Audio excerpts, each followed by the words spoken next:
नमस्कार, आप देख रहे हैं हमारा खास कार्यक्रम प्रदेश का प्रश्न और मैं हूं आपके साथ अनंत भट्ट। देश की सियासत में पिछले कई महीनों से हलचल मचाने वाले एसआईआर के मुद्दे पर आज हम चर्चा करने जा रहे हैं। शुरुआत बिहार से हुई थी और इसे लेकर खूब सियासी खींचतान मची। मामला सुप्रीम कोर्ट तक जा पहुंचा। इस पृष्ठभूमि के साथ चुनाव आयोग ने सोमवार को एसआईआर के दूसरे चरण का ऐलान कर दिया और इस बार यह प्रक्रिया 12 राज्यों और केंद्र शासित प्रदेशों में होने जा रही है। इन राज्यों में मध्य प्रदेश और छत्तीसगढ़ का नाम भी शामिल है। यहां आपको बता दें कि मध्य प्रदेश में 22 साल पहले यानी 2003 में एसआईआर हुआ था। एसआईआर के ऐलान के साथ एक बार फिर से सियासत शुरू हो चुकी है। यहां संक्षेप में आपको यह भी बताता चलूं कि एसआईआर यानी स्पेशल इंटेंसिव रिवीजन, आसान शब्दों में कहूं तो इसे मतदाता सूची को अपडेट करने की प्रक्रिया कह सकते हैं। तो सियासत को गरमाने वाले इस मुद्दे के तमाम पहलुओं पर हम विस्तार से चर्चा करेंगे। खास मेहमानों का पूरा पैनल हमारे साथ मौजूद रहेगा, लेकिन मेहमानों से आपका परिचय कराएं, चर्चा की शुरुआत करें उससे पहले ये रिपोर्ट आपको दिखाते हैं।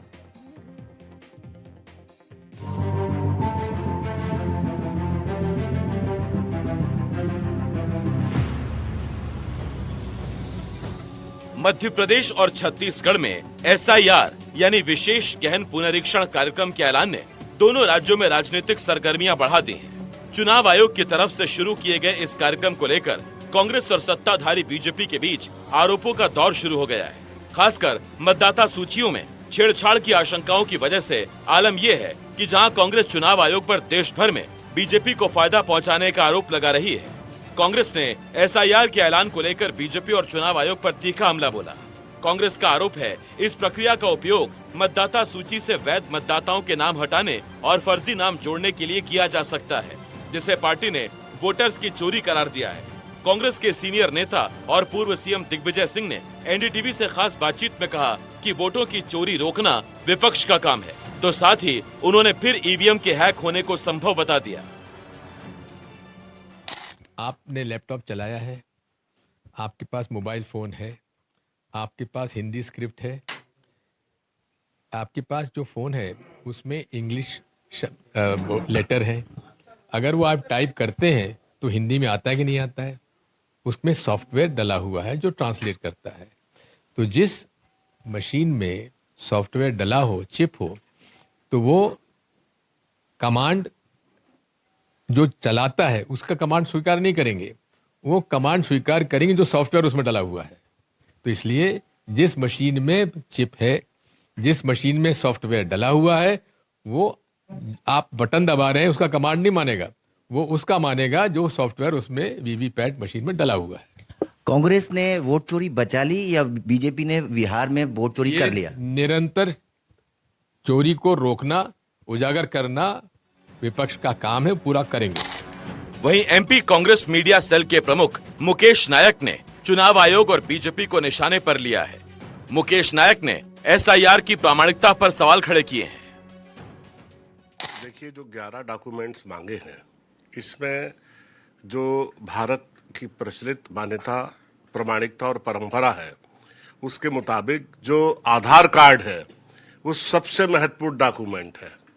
और ये कैसा एसआईआर है जो कह रहा है कि आधार कार्ड अनिवार्य नहीं है, जबकि भारतवर्ष में आधार कार्ड की ही प्रामाणिकता मानी जाती है। जब भी कोई होटल में चेक इन करता है, जब भी कोई एयरपोर्ट के अंदर जाता है, तो उससे आधार कार्ड मांगा जाता है। अब ये कैसा एसआईआर है, इसकी क्या प्रामाणिकता है, इसकी क्या सच्चाई है कि ये कह रहे हैं कि आधार कार्ड जरूरी नहीं है। एक तरफ कांग्रेस जहां एसआईआर के साथ साथ चुनाव आयोग बीजेपी पर हमलावर है, तो वहीं एमपी और छत्तीसगढ़ में एसआईआर के ऐलान के बाद छत्तीसगढ़ के सीएम विष्णुदेव साय ने एसआईआर की प्रक्रिया को अहम बताया है और इसका स्वागत किया है। अच्छी बात है, हाँ अच्छी बात है। चुनाव आयोग के इस कदम को मतलब इसका स्वागत करते हैं और चुनाव आयोग को धन्यवाद देते हैं। एसआईआर हो जाना चाहिए। सियासत अपने तरीके से एसआईआर पर बयान दे रही है, लेकिन उधर चुनाव आयोग के ऐलान के बाद प्रशासन एक्टिव हो गया है। राजधानी भोपाल में एसआईआर को लेकर स्टैंडिंग कमेटी की बैठक बुलाई गई। इस दौरान कलेक्टर कौशलेंद्र विक्रम सिंह ने राजनीतिक दलों के प्रतिनिधियों के साथ बैठक की। इस मौके पर राजनीतिक दलों को पूरी जानकारी दी गई। कलेक्टर कौशलेंद्र विक्रम सिंह ने कहा, सभी बीएलओ 3 बार घर का दौरा करेंगे। कमेटी की बैठक हुई है और भारत निर्वाचन आयोग के द्वारा 27/10/2025 को इसके संबंध में जो विस्तृत दिशा निर्देश जारी किए गए हैं, उसी के तारतम्य में आज हम लोगों ने राजनीतिक दलों की बैठक करके और उन्हें डिटेल्ड में जो भी इंस्ट्रक्शन है, जो भी प्रक्रिया है, उसके बारे में जानकारी दी गई है। इसमें सभी जो हमारे बीएलओ है वो हर घर में 3 बार विजिट करेंगे। एसआईआर के ऐलान के बाद छत्तीसगढ़ और एमपी चुनाव आयोग भी एक्टिव हो गए। दोनों ही राज्यों के मुख्य निर्वाचन अधिकारियों ने प्रेस कॉन्फ्रेंस कर एसआईआर की विस्तार से जानकारी दी। छत्तीसगढ़ के मुख्य निर्वाचन अधिकारी यशवंत कुमार ने कहा, आयोग पूरी प्रक्रिया को पारदर्शी बनाने को लेकर प्रतिबद्ध है। तो वहीं एमपी में चुनाव आयोग की तरफ से आधार कार्ड को पहचान पत्र के तौर पर इस्तेमाल किए जाने के सवाल पर कहा गया कि इस मामले में कोर्ट का फैसला ही मान्य होगा।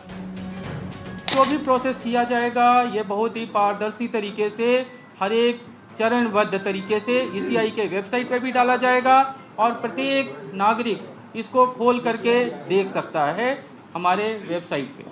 दे आर क्वाइट कॉन्फिडेंट, वो बिल्कुल कॉन्फिडेंट हैं कि ये जो है हमारे सबके सहयोग से ये अच्छे से हो जाएगा। माननीय सुप्रीम कोर्ट ने भी आधार के संबंध में निर्देश दिए तो वो उसका भी उल्लेख उसमें है। जो आयोग माननीय सर्वोच्च न्यायालय के जो निर्देश है उसकी मंशानुसार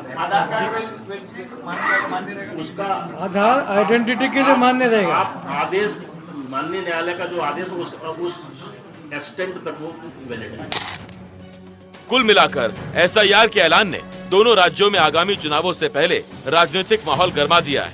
जहां कांग्रेस पारदर्शिता पर सवाल उठा रही है, वहीं बीजेपी प्रक्रिया को आवश्यक और वैध बता रही है। तीसरी तरफ चुनाव आयोग एसआईआर को पूरी पारदर्शिता से कराने की बात कह रहा है।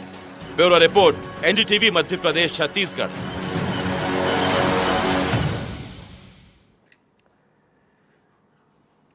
तो जैसा कि मैंने आपको शुरुआत में बताया कि एसआईआर का साधारण शब्दों में सीधा साधा सा मतलब ये निकलता है कि भाई चुनाव के लिए जो मतदाता सूची होती है उसको अपडेट करना, यानी कि उसकी क्रॉस चेकिंग करना और एक अपडेट सूची जारी करना, फाइनल सूची तैयार करना। लेकिन ये इतना आसान सियासत में नहीं है। तमाम पेचीदगियां और तमाम सवाल इसके इर्द गिर्द सियासत में घूम रहे हैं। तमाम पहलुओं पर चर्चा होगी। हमारे साथ खास मेहमानों का पैनल मौजूद है। सबसे पहले मेहमानों से आपका परिचय हम करवा दें। अभय प्रताप सिंह हमारे साथ जुड़ चुके हैं, प्रवक्ता है बीजेपी के। अभय जी, बहुत बहुत स्वागत है आपका। इसके अलावा भूपेंद्र गुप्ता जो कि प्रवक्ता है कांग्रेस के, बहुत बहुत स्वागत है भूपेंद्र जी आपका भी। रमेश ठाकुर हमारे साथ जुड़ चुके हैं राजनीतिक विश्लेषक के तौर पर। रमेश जी, बहुत बहुत स्वागत है आपका भी। तो चर्चा की शुरुआत, जो ओपनिंग कमेंट है इस पूरी प्रक्रिया को लेकर, भूपेंद्र जी आपसे क्या कहेंगे आपका ओपनिंग कमेंट। देखिए, जो भारत में अभी बिहार में जो एसआईआर की प्रक्रिया हुई है वो निर्दोष नहीं है, निर्मूल नहीं है और उसमें जो है पूरी तरह से जो है चुनाव आयोग में एक्सपोज हुआ है। सुप्रीम कोर्ट के अंदर जिस तरह से जो पारदर्शी तथ्य है उनको जो है देने से इनकार किया सुप्रीम कोर्ट ने, और जिस तरह से जो है कांग्रेस पार्टी ने इन चीजों के खुलासे रोज किए, उसमें अभी आखिरी खुलासे पर जवाब क्या है? चुनाव आयोग के पास तो कोई जवाब नहीं है। क्यों नहीं देंगे? हम मानेंगे डॉक्यूमेंट्स को जो कहा, क्या आज चुनाव आयोग ये बताने की स्थिति में है कि 65 लाख लोगों को जिनके नाम काटे गए, वो नाम जो है किस कैटेगरी में काटे गए? अभी भी मध्य प्रदेश में प्रोपेगेंडा कर रहा है चुनाव आयोग कि यहाँ घुसपैठियों को हटा देंगे। आप बिहार में तो घुसपैठिए बता नहीं पाए, जहां पर सीमांचल की जो है सीमाएं लगती हैं। भूपेंद्र जी, कल मुख्य चुनाव आयुक्त की प्रेस कॉन्फ्रेंस आपने सुनी होगी। उन्होंने कहा कि बिहार में जो प्रक्रिया संपन्न हुई वो 0 आपत्ति के साथ संपन्न हुई। ये उनका स्टेटमेंट है कल की प्रेस कॉन्फ्रेंस में। ये एक धोखा है। 0 आपत्ति को क्या बिना पढ़े लिखे लोग आपत्तियां दर्ज करते हैं? उन्होंने अभी मतदाता सूची भी नहीं देखी होगी जिनकी बातें कर रहे हैं चुनाव आयोग। चुनाव आयोग खुद कितना पारदर्शी है उसको इस बात की जानकारी। जब चुनाव का समय भूपेंद्र जी आता है, एक सेकंड, कर्नाटका की एसआईटी ने उस चोर को भी पकड़ लिया। भारतीय जनता पार्टी का नेता है वो, जिसके केंद्र से, जिसके डाटा सेंटर से जो है ये फर्जी एप्लीकेशंस डाली गई हैं लोगों के नाम काटने के लिए। 6018 एप्लीकेशंस डाली गई। उसका भुगतान बाकायदा हुआ है। उसके भुगतान के जो है डिटेल सामने आ चुके हैं। वो आदमी गिरफ्तार भी हो चुका है। इसके बावजूद भी जो है अगर चुनाव आयोग अभी जो है मनमर्जी करने पर तुला हुआ है तो उसकी पूरी प्रतिष्ठा नष्ट कर दी। जो प्रतिष्ठा इस देश में चुनाव आयोग की बनाई थी भूपेंद्र जी, एक सवाल, एक काउंटर सवाल मेरा यहाँ पर सुन लीजिए जी, एक सवाल सर, और उस पर अपनी बात कह लीजिएगा और थोड़ा संक्षेप में रखिए। एक सवाल मेरा आपसे ये है, चुनाव आयोग ने कल स्टेटमेंट, मैंने आपके उस स्टेटमेंट के बारे में बताया कि 0 आपत्ति बिहार में दर्ज की गई। जब चुनाव का समय होता है, आप ये तो मानेंगे कि तमाम पॉलिटिकल पार्टीज के कार्यकर्ता एक एक वोट को लेकर सजग होते हैं, एक एक बात को लेकर सजग होते हैं। नहीं, मेरा सवाल यह है कि सर, अगर मान लीजिए कोई अनपढ़ वोटर है तो उसके रिप्रेजेंटेशन के तौर पर पॉलिटिकल पार्टीज की तरफ से भी आपत्तियां डाली जा सकती थी। चुनाव आयोग कह रहा है कि कोई आपत्ति आई नहीं। आपका प्रश्न जो है शॉर्ट में मैं समझ गया हूं, मैं अपना जवाब दूं जी। मध्य प्रदेश के चुनाव आयोग में ऐसी जो है 50 एप्लीकेशन बता सकता हूं। मध्य प्रदेश शपथ पत्र पर चुनाव आयोग ये बोल सकता है कि उसने हर एप्लीकेशन का, हर कंप्लेंट का रिड्रेसल किया है? ये दे दे ज्ञानेश कुमार जी शपथ पत्र पर, मैं एप्लीकेशंस दे दूंगा, मैं बता दूंगा कि किन किन लोगों के नाम काटे गए। यहाँ पर जो है संपादकों के नाम काटे गए हैं, यहाँ पर जो है एक मुख्य चुनाव पदाधिकारी स्तर के अधिकारी के नाम काटे गए। सर, हम बात कर रहे हैं एसआईआर, हम बात कर रहे हैं एसआईआर की जो प्रक्रिया। ज्ञानेश कुमार जी शपथ पत्र देने मेरी बात सुनिए सर, मेरी बात राहुल गांधी से शपथ पत्र मांग रहे थे। मेरी बात सुनिए, हम बात कर रहे हैं एसआईआर की जिसकी प्रक्रिया की शुरुआत हो चुकी है। I can give you names of editors of newspaper. मेरी बात सुनिए, मेरा सवाल आपसे ये है कि बात यहाँ पर एसआईआर के दूसरे चरण की हो रही है, जो अब शुरुआत जिसकी हो चुकी है, अलग अलग स्टेजेस से ये प्रक्रिया होकर गुजरेगी। यही कह रहा हूँ कि जो दावे ज्ञानेश कुमार जी कर रहे हैं वो दावे छद में हैं। आपने अपना पॉइंट रखा, मैं सीधे यहाँ पर आगे नहीं बढ़ा जा सकता। मैं सीधे यहाँ पर अभय प्रताप जी का यहाँ पर रुख करना चाहूंगा। अभय प्रताप जी, इस पूरी प्रक्रिया को कांग्रेस के जो नेता हैं भूपेंद्र जी, वो सिरे से खारिज कर रहे हैं। उसमें इनको तमाम इफ एंड बट, किंतु परंतु इनको नजर आ रहे हैं। आपका इस पर क्या कहना है? ये तो सर अब जरा अभय प्रताप जी की बात देखिए, आप पर रिएक्ट करेंगे। करने दीजिए बस उसको, किंतु परंतु I am talking of facts. नहीं, मैं तो सर आपकी आपत्तियां ही बात कर रहा हूं। आपत्तियां किंतु परंतु में आएंगे कि आप चुनाव आयोग ये कह रहे हैं, आपने उस पर किंतु लगाया कि किंतु आप ठीक नहीं कह रहे हैं। ये तो किंतु परंतु ही होगा ना सर। जी। देश की पहली मतदाता सूची बनने से लेकर आजादी के बाद अनेकों बार यह प्रक्रिया चुनाव आयोग ने अपनाई है, चाहे नेहरू जी के कार्यकाल में हो, चाहे इंदिरा जी के कार्यकाल में हो, नरसिम्हा राव जी के में हो, मनमोहन सिंह जी के में हो। और अब इसको जो एसआईआर से लेकर 2004 तक शायद 8 बार ये प्रक्रिया अपनाई गई है, प्रक्रिया हुई है। लेकिन चूंकि अब सारी प्रक्रिया कांग्रेस के कार्यकाल में हुई है, इसलिए उसको तो उंगली उस पर नहीं उठाएंगे ये।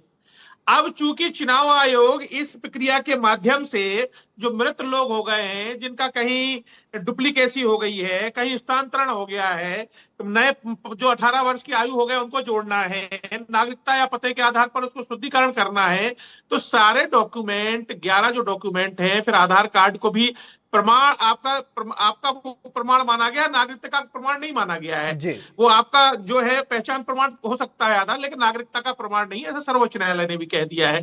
तो बड़ी आसानी प्रक्रिया है और चुनाव आयोग ने तो अब स्पष्ट कर दिया है कि जो पुराने एसआईआर में है उनकी केवल उपस्थिति होना है, गणना पत्रक भरा जाएगा, बीएलए भी 3 बार आएगा, 1 बार नहीं मिलोगे, दूसरी बार नहीं मिलोगे, तीसरी बार मिल जाना, वो आपकी फिजिकल उपस्थिति लेगा, गणना फॉर्म भर लेगा और चला जाएगा।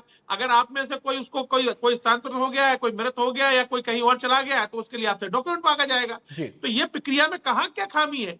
ये देश की मतदाता सूची में पारदर्शिता और शुद्धता के लिए यह लगातार होता आया है। इस प्रक्रिया पर उंगली उठाना केवल विपक्ष अपना जो है, जैसे कहते हैं ना, विपक्ष का राजधर्म है। आरोप विपक्ष का सर ये भी है कि मिली भगत है। ये आरोप केवल एमपी के कांग्रेस लीडर्स ही नहीं लगाते। अभी हम दिग्विजय सिंह जी को भी सुन रहे थे, उनके मन में भी तमाम शंकाएं आशंका हैं। ये आरोप अक्रॉस पार्टी लाइन, विपक्षी जो पार्टियां हैं वो कह रहे हैं मिली भगत है। देखिए, इस देश में ईवीएम 2004 में आई जब कांग्रेस सत्ता में थी। इस ईवीएम से चुनाव 2009 में हुए तब कांग्रेस सत्ता में आई। 2014 में जब ईवीएम से चुनाव हुए तो इन्होंने शिकायत की तो बीबीपीएट वो आई, व्यवस्था आई, इसमें आप गणना करा सकते हैं जो बूथ चाहें आप, अगर आपको कहीं शंका होती है तो पूरे चुनाव में। माननीय दिग्विजय सिंह जी ने तो कोशिश की थी कि 64 प्रत्याशी से ज्यादा खड़े कर लूं राजगढ़ में, जिससे कि बैलेट पेपर से चुनाव हो जाए। तो हर तरह के प्रयास ये कर चुके हैं, लेकिन जो व्यवस्था बनाई गई है उसमें एक भी प्रूफ नहीं दे पाए हैं। राहुल गांधी जी हल्फनामा तक तो दे नहीं पाए, आरोप लगाते रहे, हल्फनामा मांगा चुनाव आयोग ने, आज तक नहीं दिया। और वो जो है वहां बिहार में की जब बात कर रहे हैं, एक भी बीएलओ को आपत्ति नहीं दी गई। मैं आता हूं अभय जी, मैं आता हूं वो आपने कहा कि आपत्ति नहीं दी गई, कल चुनाव आयोग ने भी एक क्लेम किया था, लेकिन भूपेंद्र जी की निगाह में यह है कि भाई आपत्तियों पर गौर ही नहीं किया गया। उनका आपत्ति की सूची दे दूंगा। चलिए अब एक मिनट भूपेंद्र जी, एक मिनट, मैं रमेश ठाकुर जी का रुख करना चाहता हूं यहाँ पर। रमेश ठाकुर जी का मैं यहाँ पर रुख करना चाहता हूँ। मैं आ रहा हूँ सर आपके पास। भूपेंद्र जी मौका मिलेगा? अरे सर सेकंड राउंड में आऊंगा आपके पास। मैं एक बार भूपेंद्र जी की बात कर नाम बता दूंगा। मध्य प्रदेश के आप में हिम्मत हो तो आप घोषणा करिए यहाँ पर कि आपकी सरकार सुनिश्चित करेगी, शपथ पत्र दिलाएगी चुनाव आयोग से। कहिए आप घोषणा में, अभी आपको नाम बताता हूँ। I will give you name just now। चलिए मैं अभय जी छोटी सी प्रतिक्रिया, फिर उसके बाद मैं रमेश जी के पास जाऊंगा। बंद करिए आप चीटिंग बंद करिए। जवाब देने दीजिए जी। 64,626 विधानसभा के बूथ हैं, हर पर बीएलओ रहेगा। आप आपत्ति दीजिए, एक एक आपत्ति की चुनाव आयोग उसका निराकरण करेगा। एक महीने दावे आपत्ति का जवाब मैं आपसे मांग रहा हूँ। एक महीने 9 दिसंबर से 8 जनवरी तक दावे। चलिए मैं आता हूँ दोनों के पास आता हूँ। मैं दोनों के पास आता हूँ सर। एक मेहमान और हैं, उनको भी शामिल कर लीजिए प्लीज, उनको भी मौका दीजिए अपनी बात कहने का। प्लीज हाथ जोड़ के विनम्र प्रार्थना है मेरी आप दोनों से। मैं कोई प्रॉब्लम नहीं, मेरे पास फैक्ट्स है, मैं जानता हूं। रमेश जी, ये पूरी चर्चा आपने सुनी यहाँ पर दोनों पार्टियों की तरफ से। कांग्रेस सिरे से अपोजिशन में है, बीजेपी पक्ष में तर्क गिना रही है। एक राजनीतिक विश्लेषक के तौर पर ये जो पूरी प्रक्रिया है, इसको लेकर जो सवाल विपक्ष की तरफ से उठाए जा रहे हैं, उसमें कितना दम आपको लगता है? और ये जो चुनाव आयोग ने कल कही बात कि 0 आपत्ति दर्ज की गई बिहार के संदर्भ में, अब मध्य प्रदेश में ये होने जा रहा है, क्या आपको लगता है कि पिछले कुछ ऐसे मसले जो बिहार के संदर्भ में सामने आए थे, कल जो घोषणा हुई है पूरे प्रोसेस की, उसमें चीजें कुछ बदली हैं, कुछ अंतर आया है? देखिए अनंत, इस पूरे एपिसोड को 2 तरीके से आपको देखना पड़ेगा। एक तो ये है 2002-2004 के बीच में जब सामूहिक तरीके से पूरे भारत में एसआईआर हुआ था, तो क्या विरोध हुआ था? मुझे लगता है इतना विरोध नहीं हुआ था। उस समय सारी पॉलिटिकल पार्टियां एक मंच पे आके एक सहमति के साथ में सब चीजें हुई थी, कहीं ज्यादा विरोध नहीं हुआ था। अब आ जाइए मौजूदा समय में। इस समय जो एसआईआर का दूसरा चरण हो रहा है, पहले तो ये चरणों में नहीं होना चाहिए, पहला, दूसरा, तीसरा, चौथा। आप चुनाव नहीं करवा रहे हो, ये एक ही साथ में किया जा सकता है। उस समय और आज के तुलनात्मक अगर तरीके में देखो तो आपके पास मेन पावर बहुत है। वीएलओ आपके पास तो है नहीं भाई, अध्यापक होते हैं, टीचर, उनको बनाते हो, या आंगनवाड़ी के कार्यकर्ता उनको लेते हो, तो एक साथ किया जा सकता है। मैं छोटा सा सर पॉइंट एक यहाँ पर बस कहना चाहता हूँ अपनी बात। आपने समय की बात की कि समय बहुत है, लेकिन बिहार के जो ये हुआ एसआईआर बिहार में हुआ, उसमें सबसे बड़ी आपत्ति इसी बात को लेकर थी कि समय नहीं दिया गया, बहुत कम समय में फटाफट इसको निपटा दिया गया। और जो आज 12 राज्य का जिनका जिक्र कर रहे हैं, सबको छोड़कर जहां पर आने वाले महीनों में, साल में चुनाव होने वाला है, शायद ये भी फोकस में रहा हो। ना, ये तरीका गलत है ना, ये तरीका नहीं होना चाहिए। सारे पार्टियों को चुनाव आयोग का एक जिम्मेदारी बनती है, सबको संतुष्ट करे, मुकम्मल तरीके से चीजें करे। अब इसमें सिर्फ और सिर्फ भारतीय जनता पार्टी स्वागत क्यों कर रही है कि एसआईआर जो ज्ञानेश कुमार इलेक्शन कमीशन कह रहे हैं उसका स्वागत होना चाहिए, टीएमसी स्वागत क्यों नहीं कर रही और विपक्षी पार्टियां क्यों स्वागत नहीं कर रही? तो सबको आपको मनाना होगा, एक मंच पे लाना होगा। दूसरा इंपॉर्टेंट पहलू ये है, जब एसआईआर का पहला जब चरण हुआ है बिहार में, उसमें 68 से ज्यादा लाख लोगों को नाम काटे गए हैं। सुप्रीम कोर्ट को यह भी कहना पड़ा, आप इन गड़बड़ियों को तुरंत दुरुस्त करिएगा, वरना ये प्रक्रिया रद्द भी कर देंगे। इसके अलावा 2 बार और डांट पड़ी। अब दूसरी बात आ जाती है, जैसे आपने कहा 0 आपत्ति की प्रक्रिया के तहत हुआ। देखो, ये चीजें कह देने से और कर देने से बड़ा फर्क पड़ता है। कुछ मृतक लोग ऐसे थे जिनको मार दिया गया था, जीते जी मार दिया गया था, उनको भी सुप्रीम कोर्ट में आके मौजूद होना पड़ा, जनाब हम जिंदा हैं और हमें यहाँ पे मार दिया गया। एक हो गया। दूसरा ये कि अभी सुप्रीम कोर्ट में मामला लंबित है। एसआईआर का जो पहला चरण हुआ था वो अभी क्लियर नहीं हुआ है, सही है गलत है, और आपने दूसरे चरण में आपने आना शुरू कर दिया है। चंडीगढ़ का मॉडल आपने देखा, चोर पकड़ा जाता है किस तरीके से होता है, वो अनिल मसीह आज भी बैठा हुआ है, कौन है, कहाँ है, किसका है, ये ज्यादा बताने की जरूरत नहीं है। अब आ जाइए मुकम्मल पहलू पे। एसआईआर होना चाहिए, इसके पक्षधर मैं भी हूं, पूरा देश है, होना चाहिए। अब इतना गैप क्यों भाई? जब जानवरों की जनगणना भी 10 साल में हो जाती है, पक्षियों की जनगणना साल में 2-2 बार हो रही है, तो आदमियों की जनगणना क्यों नहीं हो रही है? एसआईआर क्यों नहीं होना चाहिए? 20 साल का अंतर। अनंत आप देखिएगा, ये जो 20-22 साल का जो अंतर है, इसमें तो एक जब बच्चा उस समय पैदा हुआ होगा वो भी बालिग होके पूरी जनरेशन बड़ी हो गई सर, एक पूरी जनरेशन कहाँ चला? कोई मर भी गया है, कोई विदेश चला गया, कोई एनआरआई हो गया है, कोई घर छोड़ दिया है, कोई कहीं चला गया। इसलिए एसआईआर जरूरी है, लेकिन चुनावी प्रक्रिया को मद्देनजर रखते हुए बिल्कुल एंड टाइम पे आपको आनन फानन में ये चीजें करना, इस पे थोड़ा सा संशय पैदा होता है। आपने लंबे गैप की बात की। 2004 के बाद इस देश में एसआईआर हुआ ही नहीं। बिहार से उसकी शुरुआत यहां पर दिखाई दे रही है, दूसरे चरण का ऐलान हुआ है, लेकिन 2004 से अब तक की अगर हम बात करें तो इस बीच नहीं होना चाहिए, इतना गैप होना ही नहीं चाहिए। कई सीईसी बदल गए, कई सीईसी बदल गए और दोनों ही पार्टियों की सरकार इसमें रही।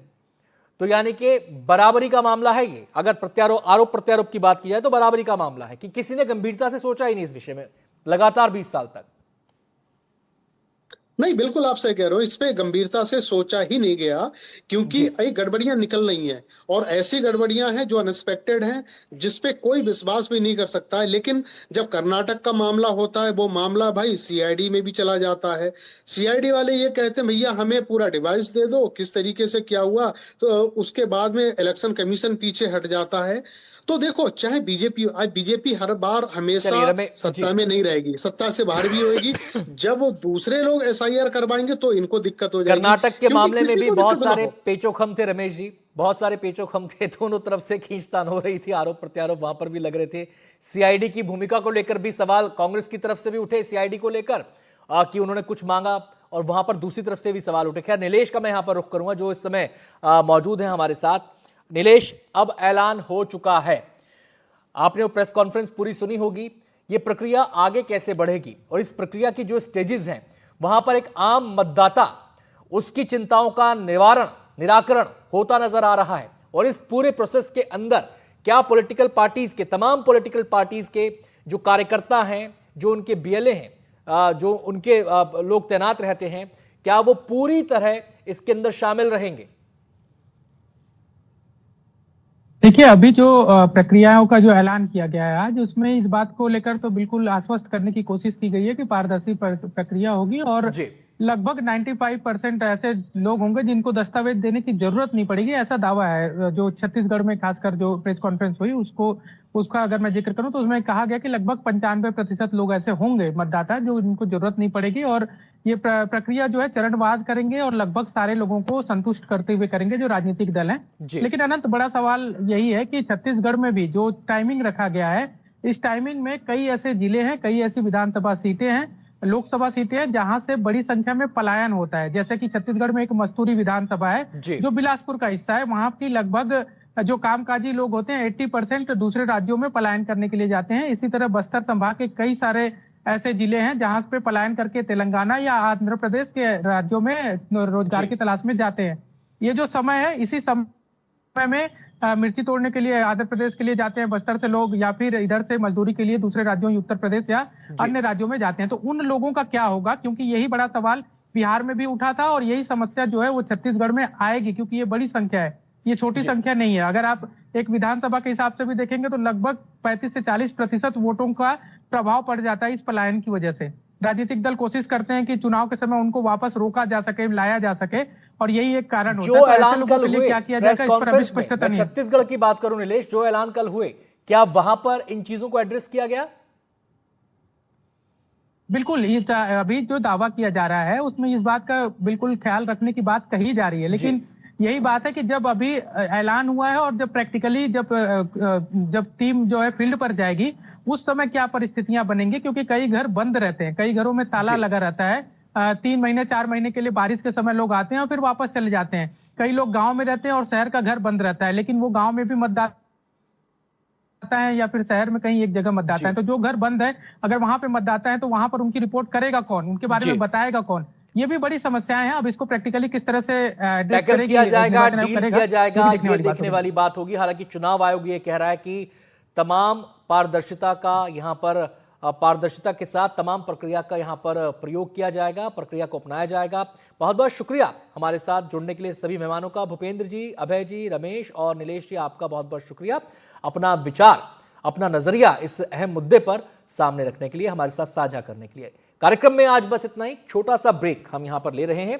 आप बने रहिए हमारे साथ, ब्रेक के बाद भी खबरें जारी हैं।